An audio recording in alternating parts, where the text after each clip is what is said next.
लेकिन नित्य क्रिया के अनुसार एक बार कश्यप ऋषि अपने गुरु से मिलने के लिए गंगा तट पर पहुंचे। नवेरिया नवेरिया को मछुआ भी बोला जाता है। जो नाव खेवता है उसे नवेरिया बोलते हैं। उसे मल्लाह भी कहा जाता है। तो मल्लाह जो है भोजन कर रहा था और वहीं पर उसकी बेटी सत्यव्रती जो बाप के जीविकोपार्जन के साधन में मछली भी पकड़ती थी और नाव भी चलाती थी। मछली पकड़ने और नाव खेवने की कला में सत्यव्रती प्रवीण थी। उसमें कला कौशल प्राप्त था। जैसे ही कश्यप ऋषि गंगा तट पर आए तो मल्लाह से बोले कि हमको गंगा के उस पार अति शीघ्र पहुंचा दो। हमारे गुरु कहीं प्रस्थान कर जाएंगे, हम उनसे आशीर्वाद लेने जा रहे हैं। मल्लाह बोला, महाराज, जब तक मैं भोजन नहीं कर लेता हूँ तब तक हम कैसे नाव चला सकते हैं। तो ऋषि कैसे बोले कि अगर देर होगा तो मैं श्राप दे दूंगा। श्राप शब्द सुनते ही सत्यव्रती मल्लाह की कन्या डर गई और बोली, चलिए महर्षि देव, मैं मछली भी पकड़ती हूँ और नाव भी खेवती हूँ।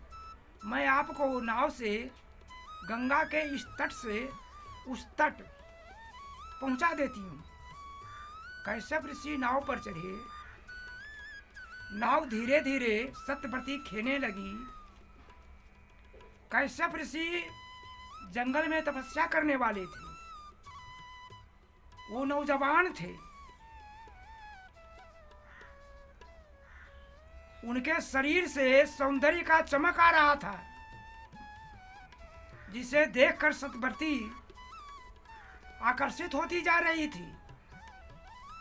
और सत्यव्रती भी नवयौवना थी। उनका संपूर्ण अंग प्रत्यंग प्रफुल्लित था। कश्यप ऋषि भी सत्यव्रती को देखकर मोहित होते चले जा रहे थे। आकर्षण एक दूसरे के प्रति उत्तरोत्तर बढ़ ही रहा था। लेकिन इस आकर्षण मोह जनित काम वासना की प्रतिप्ति करने वास्ते दो में से कोई खुलकर नहीं बोल रहे थे। जैसे ही आधी गंगा में नाव पहुंचा कि महर्षि कश्यप बोले, नाव को यहीं पर थोड़ा ठहरने दो, अस्थिर होने दो। तो सत्यव्रती बोली, ऐसा क्यों महाराज जी, ऐसा क्यों महर्षि जी? तो कश्यप ऋषि बोले कि आपके रूप लावण्य को देखकर मैं तुम पर मोहित हो रही हूँ, मोहित हो रहा हूँ। मैं तुम्हारे साथ सहवास करूंगा। सत्यव्रती की भी तो इच्छा थी।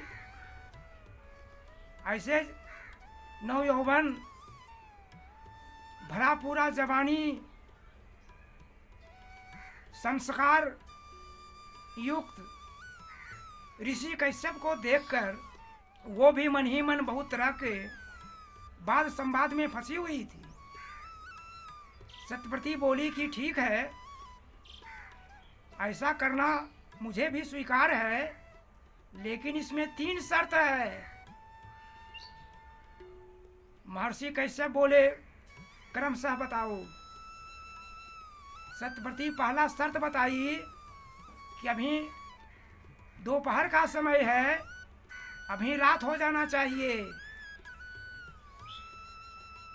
महर्षि कश्यप गंगा का पानी लेकर मंत्रोच्चारण किए और नाव पर चारों तरफ छींट दिए।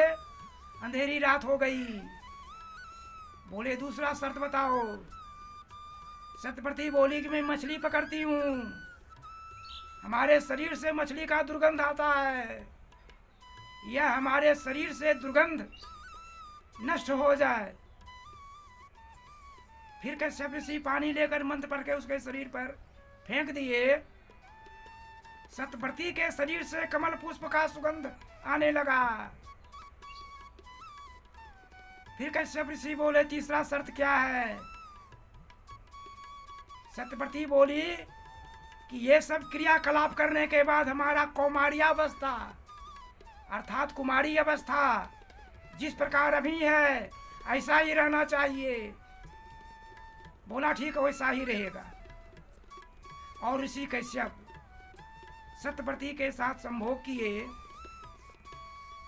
और ऋषि कश्यप बताए कि इस गर्भ से जो पुत्र उत्पन्न होगा वो न सिर्फ महाभारत बल्कि 18 पुराण लिखने वाला होगा और जितना धर्माचार्य धर्मशास्त्र होगा इनके नाम से ही वो सब प्रवक्ता कहलाएंगे।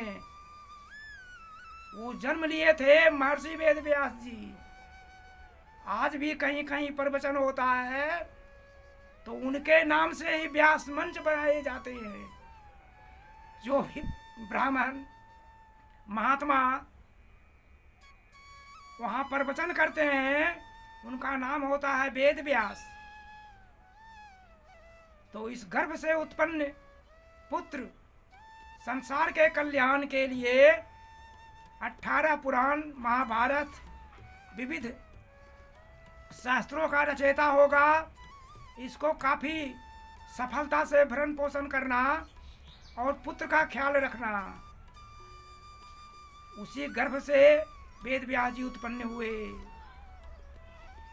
और सत्यव्रती का पुनः विवाह शांतनु के साथ हुआ। उससे भीष्म पितामह उत्पन्न हुए। यह कथा से वेद व्यास जी का उत्पत्ति और सत्यव्रती और कश्यप ऋषि के प्रेम चर्चा का वर्णन किया गया है। यह वर्णन न केवल महाभारत पुराणों और छांदोग्य उपनिषद में है बल्कि इसकी चर्चाएं लगभग संपूर्ण धर्मशास्त्रों में प्रचलित है।